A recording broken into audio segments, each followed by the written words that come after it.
الطيور تقدر تشوف العالم بالألوان الفوق بنفسجية، والفضل ده يرجع لتكوين العين عندهم. الطيور بتقدر إنها تركز على أماكن بعينها عشان تبقى الرؤية واضحة في الأماكن دي. ولو خدنا أمثلة في الطيور المفترسة زي النسور والصقور، فتقدر تشوف الفريسة البعيدة جدا عنها لمسافة توصل لكيلو ونص. وعشان أديك مثال، لو أنت بصيت على الصورة دي هتشوفها كده، ولكن الصقر هيشوفها بالشكل ده، وكأنها عندها قدرة زي الكاميرات إنها تقرب الصورة وبشكل أوضح بكتير. الحمام من الطيور اللي عنده قدرة هايلة جدا إنه يبص على تفاصيل المكان اللي بيشوفه، اللي البشر ممكن ما يلاحظهاش غير بعدسة مكبرة.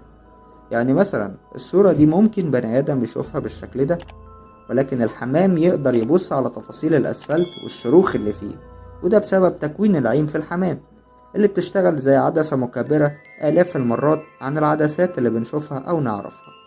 العصافير بتشوف العالم كله باللون الأحمر الهادي بدون أي تمييز للألوان، وبسبب الموضوع ده العصافير ما بتقدرش تتعرف على اللونين الأخضر والأزرق بدرجاتهم.